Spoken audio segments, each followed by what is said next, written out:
الحمد لله رب العالمين والصلاة والسلام على أشرف الأنبياء والمرسلين وعلى آله وصحبه ومن تبعهم بإحسان إلى يوم الدين. أما بعد، أعوذ بالله من الشيطان الرجيم. بسم الله الرحمن الرحيم.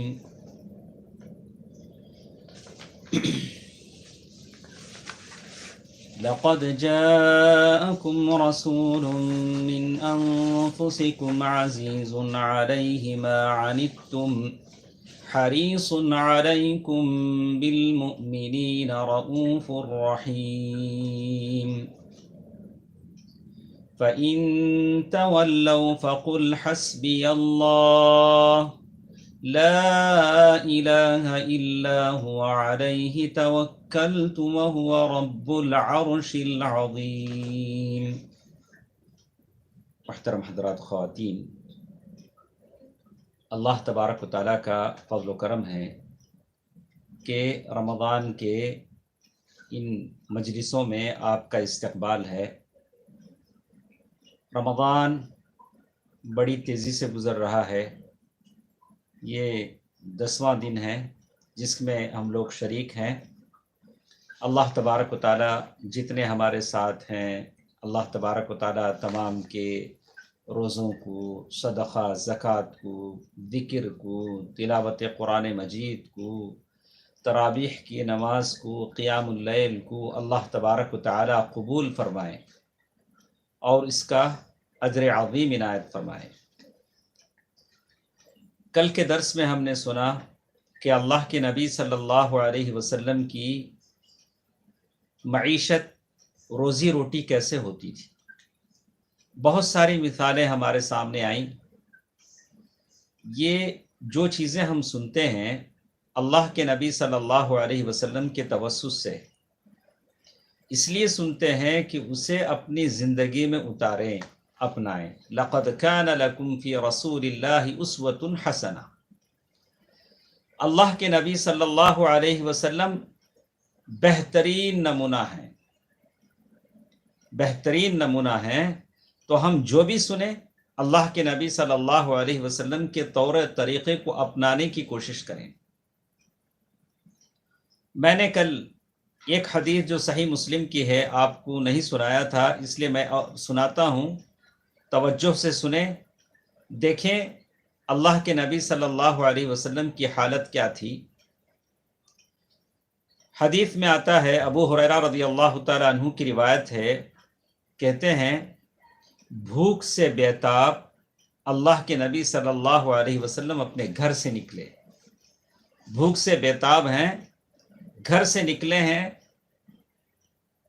اور دیکھا کہ اسی وقت اتفاق سے ابو بکر اور عمر بھی نکلے ہیں. بولا کہ کیا بات ہے؟ کہا کہ اللہ کے نبی صلی اللہ علیہ وسلم نے کہا کہ مجھے لگتا ہے کہ جس چیز نے مجھے گھر سے نکالا ہے اسی نے تم کو بھی نکالا ہے، بھوک. اللہ اکبر. آج اس لاک ڈاؤن کی حالت میں بھی اللہ مجھے اور آپ کو، اللہ اکبر، اپنے فضل و کرم سے روزی دے رہا ہے. لیکن بہت سارے لوگ ہیں جو پریشان ہیں، بہت سارے لوگ ہیں جو پریشان ہیں. کتنے لوگوں کے میسیجز، پیغامات ہمارے موبائل پر آتے ہیں جو ہر سال سفرا کی شکل میں چندہ کرنے کے لیے آیا کرتے تھے. وہ لوگ لکھتے ہیں کہ شیخ صاحب ہمارے گاؤں میں ہم ہی نہ کھانے کے لیے، افطاری کے لیے کچھ ہے، سحری کے لیے کچھ ہے. ہم بہت پریشان ہیں، ہم بہت پریشان ہیں. اللہ کے نبی صلی اللہ علیہ وسلم بھی ایسے ہی پریشان ہوئے. تو ہمارا یہ فرض بنتا ہے کہ ہم ان لوگوں کی مدد کریں، جیسے کچھ ہو سکے ہم ان لوگوں کی مدد کریں. وَيُطْعِمُونَ الطَّعَامَ عَلَى حُبِّهِ مِسْكِينًا وَيَتِيمًا وَأَسِيرًا إِنَّمَا نُطْعِمُكُمْ لِوَجْهِ اللَّهِ لَا نُرِيدُ مِنْكُمْ جَزَاءً وَلَا شُكُورًا إِنَّا نَخَافُ مِنْ رَبِّنَا يَوْمًا عَبُوسًا قَمْطَرِيرًا. ہم ایسے لوگوں کو کھانا کھلائیں جو لوگ بھوکے ہیں، تڑپ رہے ہیں، اللہ تبارک و تعالیٰ اس کے وسائل پیدا کرے۔ میرے نبی صلی اللہ علیہ وسلم کو ایسی ہی بھوک لگی، گھر سے باہر نکلے، دیکھا کہ اسی وقت ابو بکر اور عمر بھی بےتاب بھوک سے باہر نکلے ہیں، اور تینوں کے تینوں کہتے ہیں کہ یہ تینوں کے تینوں گھر سے باہر نکلے، اور گھر سے باہر نکلنے کے بعد اللہ کا کرنا ایسا ہوا کہ یہ تینوں حضرات پہنچے ایک انصاری کے باغیچے میں پہنچے، ایک انصاری کے باغیچے میں پہنچے اور دیکھا کہ وہاں انصاری تو نہیں ہے، ان کی بیوی محترمہ ہے۔ کہا کہ آپ کے شوہر کدھر ہیں؟ تو ان کی بیوی نے کہا یستعذب لنا الماء، وہ ہمارے لیے پانی لانے گئے ہیں۔ یستعذب لنا الماء، وہ ہمارے لیے پانی لانے گئے ہیں۔ تو اللہ کے نبی صلی اللہ علیہ وسلم اور ابو بکر اور عمر رضی اللہ عنہ ان کے گھر کے مہمان بن گئے، اور عورت نے فوراً کہا مرحبا و اہلا، یعنی ایسے تینوں عظیم شخصیتیں ہیں جو ہمارے گھر آئی ہیں۔ تو اتنے میں صاحب مکان بھی آ گئے، ان کے شوہر بھی آ گئے۔ انہوں نے دیکھ کر کہا سبحان اللہ الحمدللہ، اللہ تیرا کتنا شکر ہے کہ آج میرے گھر اللہ کے رسول اور ابو بکر اور عمر مہمان بنے۔ فوراً بٹھایا اور گئے، کھجور کا خوشہ لے آئے، کھجور جو ہم کھاتے ہیں۔ کہا کہ اس کھجور میں کچے کھجور تھے، ادکدرے کھجور تھے، پکے کھجور تھے، رطب تھے۔ اللہ کے نبی صلی اللہ علیہ وسلم اس سے کھانے لگے، اور پھر چھری لیا اور گئے بکری ذبح کرنے۔ اللہ کے نبی صلی اللہ علیہ وسلم نے فرمایا ایاک والحلوب، دیکھو یاد رکھنا دودھ دینے والی بکری کو ذبح نہ کرنا۔ اور پھر بکری ذبح کیا، کھانے کا انتظام ہوا، اللہ کے نبی صلی اللہ علیہ وسلم کے سامنے لا کر رکھا۔ اللہ کے نبی صلی اللہ علیہ وسلم نے سیر ہو کر کھایا، صحابہ نے کھایا۔ اللہ کے نبی صلی اللہ علیہ وسلم نے فرمایا واللہ لتسألن، قسم خدا کی اے ابو بکر اور عمر، اس نعمت کے بارے میں اللہ سے تم پوچھے جاؤ گے، اللہ تبارک و تعالیٰ تمہیں پوچھے گا۔ ہم اپنے گھروں سے بھوکے پیٹ نکلے تھے، لیکن جب پہنچے تو اللہ تبارک و تعالیٰ نے ہم کو کھلایا اور پلایا ہے، اور اس نعمت کے بارے میں تم پوچھے جاؤ گے۔ دوستو عزیزو، ماں اور بہنوں، ایسے حالات میں بھی جو ہم کھا رہے ہیں، اللہ تبارک و تعالیٰ اس کا سوال ہم سے کرے گا کہ ہم نے کھایا تو کھایا، لیکن اس کی کتنی عبادتیں بچا لائیں، کیسے اللہ تبارک و تعالیٰ کا خوف، اللہ تبارک و تعالیٰ کی کتاب قرآن مجید کی تلاوت ہم نے کی۔ رمضان ہمارے سے گزر رہا ہے، بڑی تیزی کے ساتھ گزر رہا ہے۔ اس رمضان کا ثواب ہم نے کیسے حاصل کیا؟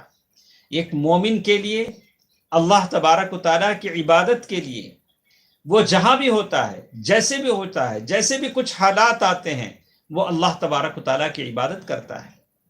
اللہ تبارک و تعالیٰ ہمارے ساتھ ہے، جہاں ہم ہیں اپنے علم کے ساتھ اللہ تبارک و تعالیٰ موجود ہے۔ دوستو عزیزو، اللہ تبارک و تعالیٰ کی ذات ساتوں آسمانوں پر عرش پر ہے، لیکن اللہ کا علم ہم تمام کو گھیرے ہوئے ہے، یحیطون بہ علما۔ دوستو عزیزو، یہ چند باتیں گزشتہ مجلس کا تتمہ تھی کہ اللہ کے نبی صلی اللہ علیہ وسلم کی روزی روٹی کیا تھی۔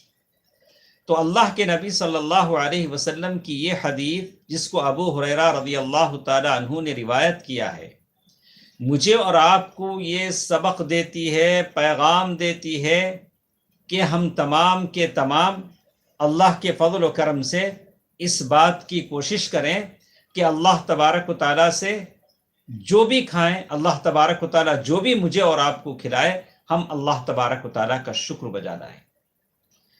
آج کچھ باتیں مجھے آپ کے سامنے کرنی ہیں۔ اللہ کے نبی صلی اللہ علیہ وسلم اپنے دشمنوں کے ساتھ کیسا سلوک کرتے تھے۔ دنیا میں انسان بستا ہے، میں انسان ہوں، آپ انسان ہیں۔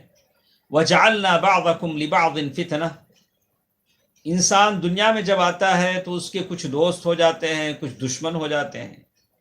ایسا تو نہیں ہو سکے گا کہ آپ کے سارے ہی دوست ہوں، آپ کا کوئی دشمن نہ ہو، ایسا تو نہیں ہے۔ اچھے اچھے کو دشمن بن جاتے ہیں۔ اللہ کے نبی صلی اللہ علیہ وسلم کے دشمن جب تھے تو میری اور آپ کی کیا حیثیت تھی؟ لیکن سب سے بڑا دشمن شیطان ہے۔ اللہ تبارک و تعالیٰ نے جس کے بارے میں کہا عدو مبین، وہ تمہارا کھلا دشمن ہے، کھلا دشمن ہے۔ اللہ کے نبی صلی اللہ علیہ وسلم دشمنوں کے ساتھ کیسے سلوک کرتے تھے، یہ گفتگو مجھے آپ کے سامنے آج کرنی ہے۔ دشمن آدمی اپنے دل کو پہلے تو صاف رکھے، دشمنیاں ختم کر دے، اور آدمی کا دل بہت چھوٹا ہے، یہ صاف ہو اور لوگوں کے خلاف جو بغض کدورت اور جو دشمنیاں دل میں ہوتی ہیں اسے صاف کر لے۔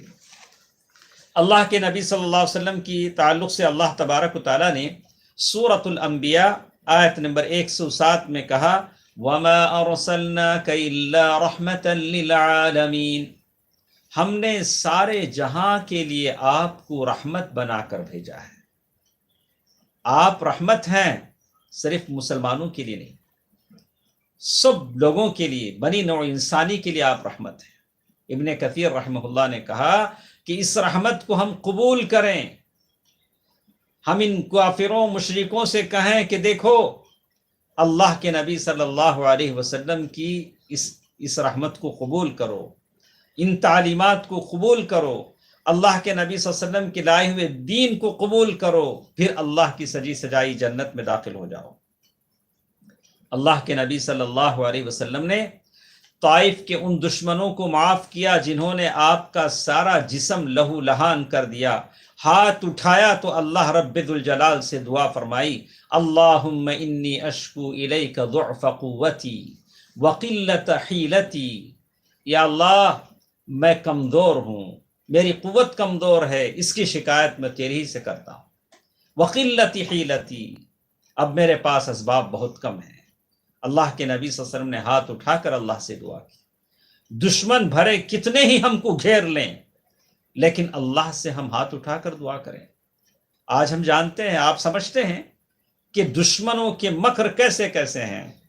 مسلمانوں کے خلاف سارے کفر اور کافر اور مشرک جمع ہو چکے ہیں، اکٹھا ہو چکے ہیں۔ سارے نشر و اشاعت کی چیزیں، اکثر میڈیا اور ساری زبانیں مسلمانوں کے خلاف زہر اگلتی ہیں۔ ایسے وقت میں آپ اور ہم ان کے لیے اللہ سے دعا کریں اللہم انی اشکو الیک ضعف قوتی وقلت حیلتی، اے اللہ ہم کمزور ہیں، ہماری مدد فرما۔ ہم اللہ تبارک و تعالیٰ سے دعا کریں۔ اللہ کے نبی صلی اللہ علیہ وسلم احد کے اس میدان میں جہاں اللہ کے نبی صلی اللہ علیہ وسلم کے دان شہید کر دیے گئے، سر پھوڑ دیا گیا اور چہرہ خون سے بھیگ گیا اور آپ پہچاننے میں نہیں آتے تھے، عبداللہ بن قمہ جس نے اللہ کے نبی صلی اللہ علیہ وسلم کی یہ حالت بنائی، یہاں تک کہ کعب بن مالک رضی اللہ تعالیٰ عنہ نے دیکھ کر پہچان لیا کہ یہ اللہ کے رسول صلی اللہ علیہ وسلم ہے۔ اللہ کے نبی صلی اللہ علیہ وسلم نے ایسے لوگوں کے لیے بھی دعائیں دیں اللہم اہد قومی فإنہم لا یعلمون، اے اللہ میری قوم کو ہدایت دے، وہ لوگ جانتے نہیں ہیں۔ ماں اور بہنوں، کیا آپ اپنے دشمنوں کو معاف کر سکتے ہیں؟ ہم اپنے معاشرے میں سنتے ہیں بہت سارے بھائی بہنیں ہیں جن کی دشمنیاں ہو جاتی ہیں، میرے بھی دشمن ہیں، آپ کے بھی دشمن ہیں، تو کبھی زبان سے کہتے ہیں کہ جب تک زندہ ہیں وہ میرا چہرہ نہ دیکھے، میں اس کا چہرہ نہیں دیکھوں، مروں تو بھی وہ میرا چہرہ نہ دیکھے۔ اللہ اکبر، العیاذ باللہ، یہ کیسی چیزیں ہیں؟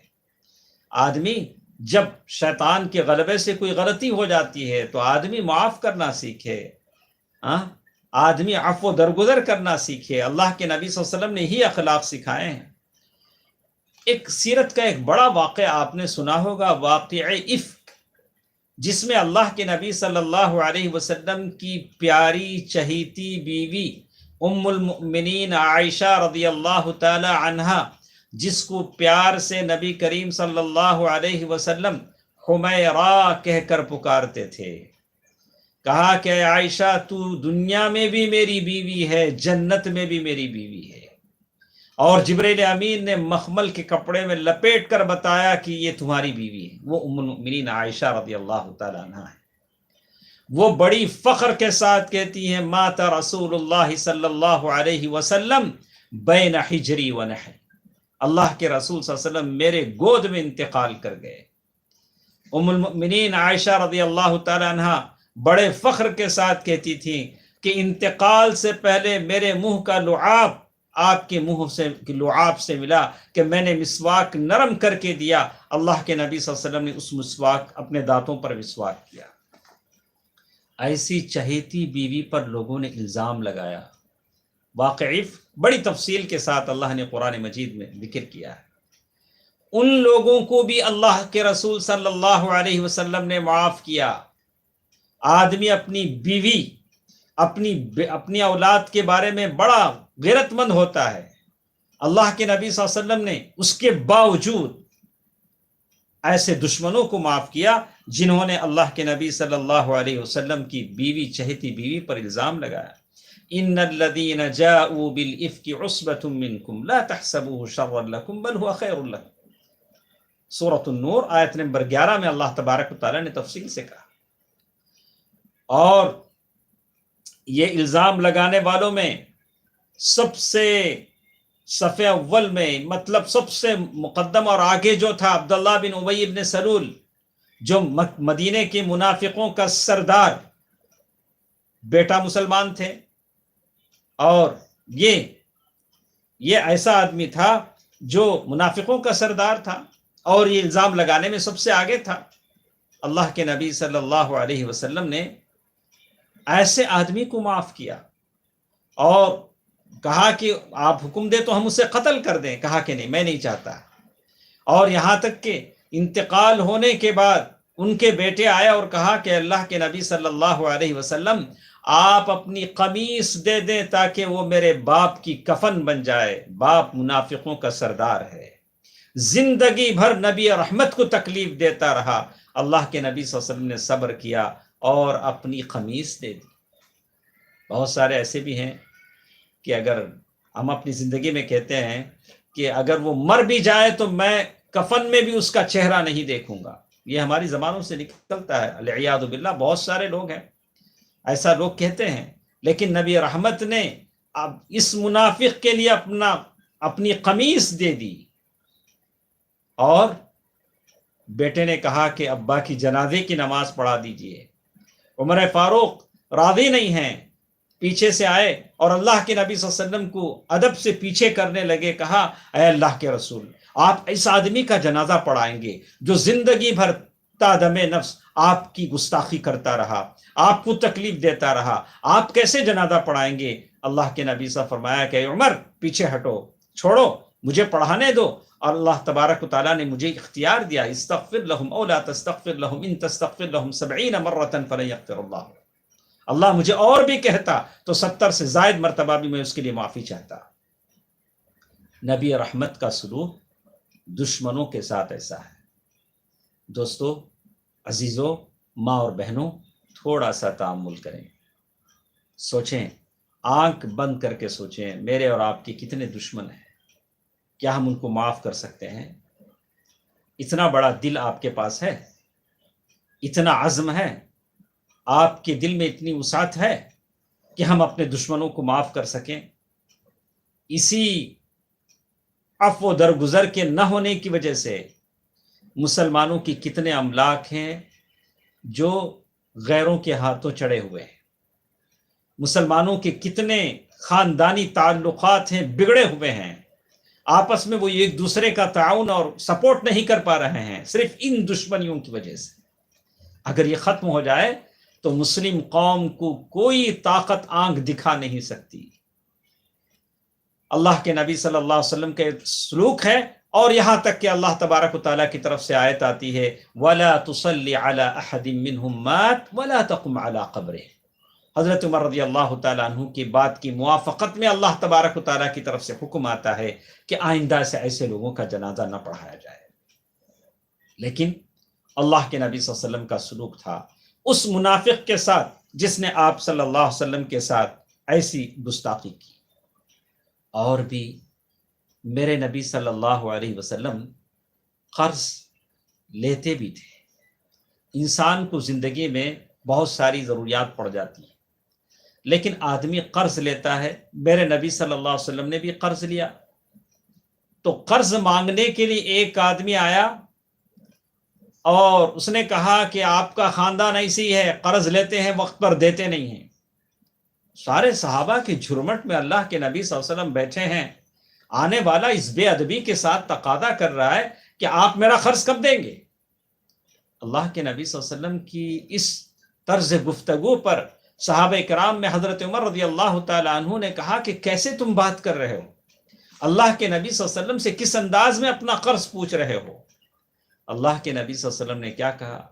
عمر بولنے دو، اس کو حق ہے کہ اس کا قرضہ میرے پاس ہے، اس کو بولنے دو۔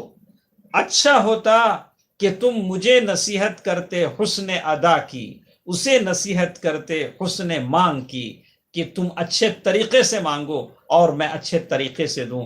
بعد میں صحابہ سے کہا کہ اونٹ خرید کر کے اسے دے دیا جائے، اس کا قرضہ واپس کر دیا جائے۔ اللہ اکبر۔ اللہ کے نبی صلی اللہ علیہ وسلم کی روزی ایسی بھی تھی، لیکن اللہ کے نبی صلی اللہ علیہ وسلم نے یہ نہیں کہا قرض مانگنے والے سے کہ چلو مارو دوڑو پیٹو، اسے کیسی باتیں کرتا ہے۔ اللہ کے نبی صلی اللہ علیہ وسلم چاہتے تو کر سکتے تھے۔ بہت سارے صحابہ کی جھرمٹ میں تھے، جیسے آج کل ہماری قوم کی حالت ہے کہ قرض ان کے پاس ایک ہی راستہ جانتا ہے، قرض پیسہ جانا جانتا ہے، واپس آنا نہیں جانتا۔ اسی لیے لوگ ضرورت مند کو بھی قرض دینے سے ڈرتے ہیں، بولے کہ بھئی دے گا کہ نہیں دے گا، لے گا تو دے گا کہ نہیں دے گا۔ قرض دینا عبادت ہے۔ مشکل میں پڑے ہوئے شخص کی مدد کیجئے، قرض دیجئے۔ میرے نبی صلی اللہ علیہ وسلم نے قرض لیا ہے۔ اللہ کے نبی صلی اللہ علیہ وسلم کی زندگی میں ہم پڑھتے ہیں، اللہ کے نبی صلی اللہ علیہ وسلم جب جنگ بدر ختم ہوئی تو اللہ کے نبی صلی اللہ علیہ وسلم کے زمانے میں عمیر بن وہب ایسا انسان تھا جو بڑا سفاک، اور اس کے بارے میں کہا جاتا تھا کہ وہ قریش کا سب سے خطرناک انسان ہے، عمیر بن وہب۔ تو مکے کا ماحول ہے، مکے کا صحن ہے، کعبۃ اللہ کا صحن ہے۔ صفوان بن امیہ وہاں بیٹھا ہوا ہے، عمیر بن وہب ہے۔ عمیر بن وہب کا بیٹا جنگ بدر میں قیدی بن کر آیا ہے اور مدینے میں قید ہے۔ صفوان بن امیہ کے بہت سارے لوگ ہیں جو جنگ بدر میں مارے گئے، اور مکے کے مشرکوں کا دل پسا جا رہا ہے، انتقام کی آگ میں بھڑک رہے ہیں، کیسے اللہ کے نبی صلی اللہ علیہ وسلم سے بدلہ لیں، انتقام لیں۔ صفوان بن امیہ جو بڑا مالدار تھا، اس نے عمیر بن وہب کو بلایا، بولا کہ کیا لگتا ہے کہ تم پریشان ہو؟ بولا کہ ہاں، میرا بیٹا مدینے میں محمد صلی اللہ علیہ وسلم کے ہاتھ میں قید ہے، اور مجھے فکر نہ ہوتی دو باتوں کی تو میں مدینہ جاتا اور محمد صلی اللہ علیہ وسلم کو قتل کر دیتا۔ صفوان بن امیہ کو موقع ملا۔ صفوان بن امیہ نے کہا کہ تمہیں دو باتوں کی کیا فکر ہے؟ بولا کہ دو باتوں کی فکر یہ ہے کہ میرے بچے چھوٹے ہیں، میرے خاندان میں کوئی دیکھنے والا نہیں ہے، اور میرے اوپر قرضہ بھی ہے۔ یہ چاندنی رات تھی، کعبۃ اللہ کا صحن تھا، اور اس وقت کوئی اور نہیں تھا، بس دو ہی آدمی تھے، صفوان بن امیہ اور عمیر بن وہب۔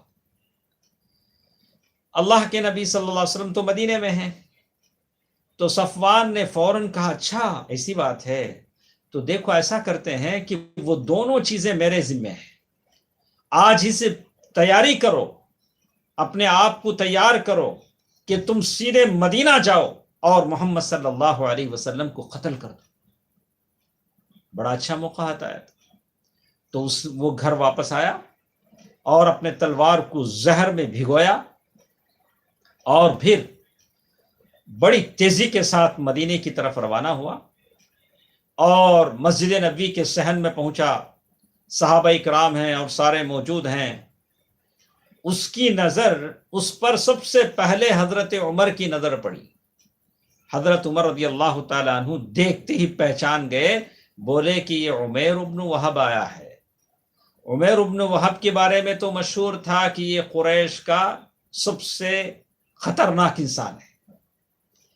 تو حضرت عمر رضی اللہ تعالیٰ عنہ فوراً گئے اور اسے پیچھے سے گلے سے ایسے ڈال کر پکڑ لیا اور زبردستی کھینچ کر اسے اللہ کے نبی صلی اللہ علیہ وسلم کے پاس لے گئے.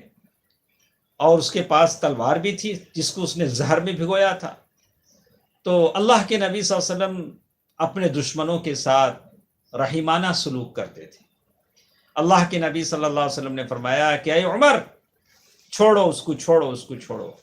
اللہ کے نبی صلی اللہ علیہ وسلم نے فرمایا کہ عمر کیوں آئے ہو؟ مکے سے مدینہ کیوں آئے ہو؟ کیا بات ہے؟ عمیر ابن وہب نے کہا، اے اللہ کے رسول صلی اللہ علیہ وسلم، میرا بیٹا آپ کے قید میں ہے، اسے چھڑانے کے لیے آیا ہوں، اس کے تعلق سے بات کرنے کے لیے آیا ہوں. اللہ کے نبی صلی اللہ علیہ وسلم نے فرمایا کہ کیا یہی بات ہے اور کوئی بھی بات ہے اور کوئی مقصد اور ہے؟ تو عمیر ابن وہب نے کہا، اللہ کے رسول صلی اللہ علیہ وسلم ایسی کوئی بات نہیں ہے. اللہ کے رسول صلی اللہ علیہ وسلم نے بتلایا کہ کیا تم کو یاد ہے کہ مکے میں کعبۃ اللہ کے صحن میں تم اور صفوان بن امیہ نے ایسی ایسی باتیں کہیں. اللہ کے نبی صلی اللہ علیہ وسلم نے ساری باتیں دہرا دی. اللہ نے نبی صلی اللہ علیہ وسلم کو بتا دیا تھا. اللہ تبارک و تعالیٰ اپنے نبی کو بہت ساری باتیں بتا دیتے تھے. بالکل یہ بات اللہ تبارک و تعالیٰ نے بتا دی تھی. جیسے ہی عمیر ابن وہب نے سنا تو دنگ رہ گیا، بولا قسم خدا کی، اس وقت جب میں اور صفوان بن امیہ باتیں کر رہے تھے وہاں کوئی نہیں تھا، کعبے کا مطاف خالی تھا، بس تیسرا ہو اللہ تعالیٰ تھا جس نے آپ کو بتایا ہے. میں کلمہ پڑھتا ہوں، مسلمان ہوتا ہوں، اشہد ان لا الہ الا اللہ واشہد ان محمدا عبدہ ورسولہ. عمیر ابن وہب مسلمان ہو گیا. دشمنوں کے ساتھ یہ سلوک اللہ کے نبی کا ہے. آئیے ہم کوشش کرتے ہیں، میں اور آپ، کہ اپنے دلوں سے کینہ، کپٹ، کدورت، شحنہ، بغض، عداوتوں کو دور کریں تاکہ ہمارے اعمال میں برکت ہو. یہ چیزیں ناگ ہیں، سانپ ہیں جس کو ہم اپنے سینوں میں بساتے ہیں. ان کے زہر سے ہمارے سینے جب متاثر ہوں گے تو ہمارے اعمال میں، روزی روٹی میں برکت نہیں ہوگی. کوشش کیجئے کہ اللہ تبارک و تعالیٰ مجھے اور آپ کو معاف فرما دے.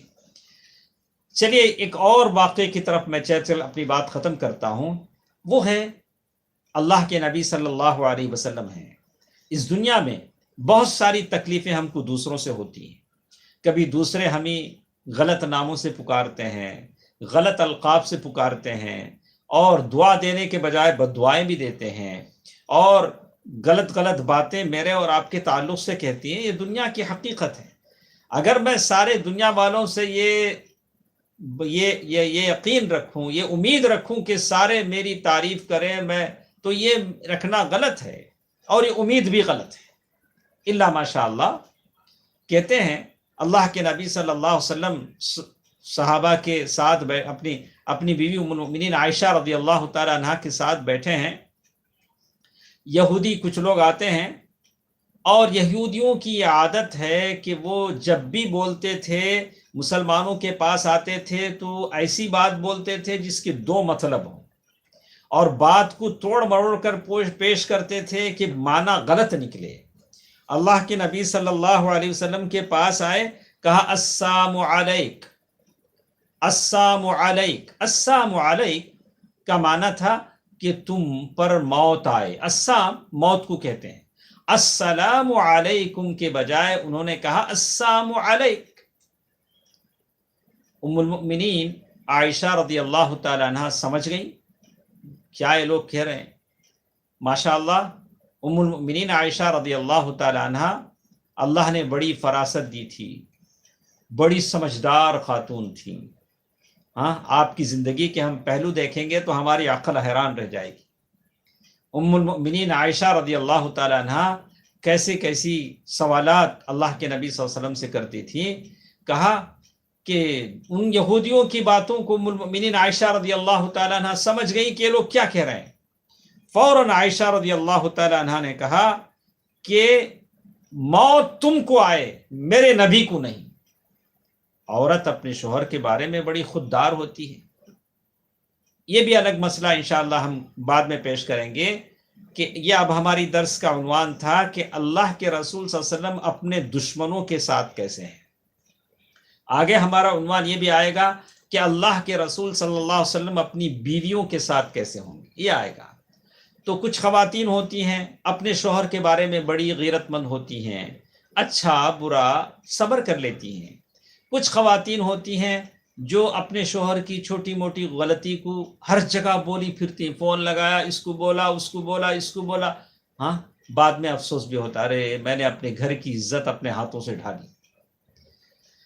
تو ام المؤمنین عائشہ رضی اللہ تعالی عنہ نے فوراً ان یہودیوں سے کہا کہ ارے میرے موت اللہ کے نبی پر نہیں تم پر آئے. اللہ کے نبی صلی اللہ علیہ وسلم نے حضرت عائشہ رضی اللہ تعالی عنہ سے کہا مہلن یا عائشہ، مہلن یا عائشہ، اے عائشہ ذرا صبر کرو، ذرا صبر کرو. میں بھی سمجھ رہا ہوں کہ وہ لوگ کیا کہہ رہے ہیں. اگر کوئی مجھے کہے تم مرو تو مجھے بھی غصہ آئے گا. موت ایسا لفظ ہے کسی کو کہیں کہ اس لیے کہ ہر کوئی چاہتا ہے کہ وہ ایسے ہی زندہ رہے 100 برس 200 برس. 100 برس کے بوڑھے سے بھی آپ کہیں کہ آپ جانے والے ہیں تو وہ ناراض ہو جائے گا، ناراض ہو جائے گا. لیکن اللہ کے نبی صلی اللہ علیہ وسلم کے تعلق سے انہوں نے کہا بات واقعی غلط تھی.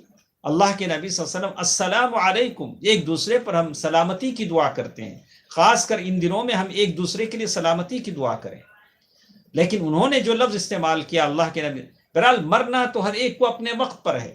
اللہ تبارک و تعالیٰ نے ساری لوگوں کی زندگیاں لکھ دی ہیں. تو ام المؤمنین عائشہ رضی اللہ تعالی عنہ نے فوراً اللہ کے نبی صلی اللہ علیہ وسلم کی طرف سے جواب دیا، کہا کہ اللہ تم مرو. تو اللہ کے نبی صلی اللہ علیہ وسلم فرمایا کہ مہلن یا عائشہ. اللہ کے نبی صلی اللہ علیہ وسلم ان یہودیوں کے بات پر غصہ نہیں ہوئے بلکہ کہا فَإِنَّ اللَّهَ يُحِبُّ الرِّفْقَ فِي الْأَمْرِ كُلِّهِ. اللہ تعالیٰ چاہتا ہے کہ ہر معاملے میں نرمی اختیار کرو. وہ لوگ غلط کہہ رہے ہیں، وہ لوگوں کی باتوں میں مکر ہے، فریب ہے، برائی ہے، نیت میں کھوٹ ہے، اس کا احساس نبی رحمت کو ہے. لیکن جواب اللہ کے نبی صلی اللہ علیہ وسلم نے بس اتنا کہا وعلیکم، جاؤ یہ دعا تم ہی کو لگے، وعلیکم. سیدھی سیدھی جواب اللہ کے نبی صلی اللہ علیہ وسلم نے دے دیا. اللہ کے نبی صلی اللہ علیہ وسلم کا یہ تعامل، یہ سلوک دشمنوں کے ساتھ ہے، دشمنوں کے ساتھ ہے. دوستو، عزیزو، ماں اور بہنوں، رمضان مبارک کے ان مقدس دنوں میں اور راتوں میں ہم یہ کوشش کریں گے کہ اللہ تبارک و تعالی ہمارے دلوں کو صاف کر دے. ابھی تو ماحول ایسا ہے کہ ہر ایک کو اللہ تبارک و تعالیٰ کی طرف رجوع ہونے کا وقت ہے، انابت اللہ کا وقت ہے. اب کسی کے دل و دماغ میں نئے کپڑے اور شان و شوکت اور مزے کے کھانے، اس میں نہیں ہے دل. سارے دل اللہ سے جڑے ہوئے ہیں اور سارے آخرت کی تیاری میں لگے ہوئے ہیں، اس لیے کہ روزانہ ان کے کان اور آنکھیں موت کی خبریں سنتے ہیں کہ لوگوں کے جنازے دھڑ دھڑ سے اڑ رہے ہیں. تو لوگ سارے کے سارے اللہ کی طرف رجوع کیے ہوئے ہیں. ایسے حالات میں جو بات کہی جاتی ہے دل میں اترتی ہے، دل سے جو بات نکلتی ہے اثر رکھتی ہے، پر نہیں طاقت پرواز رکھتی ہے. تو ہم اخلاص کے ساتھ بولیں، آپ اخلاص کے ساتھ سنیں، تب اللہ تبارک و تعالیٰ ان باتوں میں تاثیر پیدا کرتا ہے. تو انشاءاللہ اسی تعلق سے کچھ باتیں کہ اللہ کے نبی صلی اللہ علیہ وسلم کا سلوک دشمنوں کے ساتھ کیسے تھا، کل کے درس میں پھر ہم کچھ باتوں کو سنیں گے. اللہ تبارک و تعالیٰ ہمارے لیے ایک دوسرے کے دلوں میں الفت، محبت اللہ تبارک و تعالیٰ پیدا فرمائے. تمام مسلمانوں کے درمیان اللہ اتفاق و اتحاد پیدا فرماتے ہیں۔ کلمہ گو مسلمان، موحد مسلمان جتنے بھی ہیں سب کے سب ایک ہو جائیں، اللہ تعالیٰ ان مسلمانوں کو غلبہ عطا فرمائے، اللہ تعالیٰ تمام مسلمانوں کی مدد اور نصرت فرمائے، مسلمانوں کی روزی روٹی میں برکت عنایت فرمائے، تمام مسلمانوں کو عافیت کی دولت عطا فرمائے۔ اے الہ العالمین، جتنے پریشان ہیں ان کی پریشانیوں کو دور فرما، جو بیمار ہیں انہیں شفا یابی عطا فرما، شفا کلی عطا فرما، شفا عاجلہ عطا فرما۔ اے الہ العالمین، جو مرحومین ہمارے دنیا سے جا چکے ہیں انہیں بخش دے، انہیں جنت الفردوس میں جگہ عطا فرما دے، ان کی قبروں کو نور سے بھر دے۔ اے اللہ، ان کے لیے ہمارے دلوں میں صبر عطا فرما۔ ان اللہ ملائکتہ یصلون علی النبی یا ایھا الذین آمنوا صلوا علیہ وسلموا تسلیما۔ اللهم صل على محمد وعلى آل محمد كما صليت على إبراهيم وعلى آل إبراهيم إنك حميد مجيد۔ اللهم بارك على محمد وعلى آل محمد كما باركت على إبراهيم وعلى آل إبراهيم إنك حميد مجيد برحمتك يا أرحم الراحمين، والحمد لله رب العالمين، والسلام عليكم ورحمة الله وبركاته۔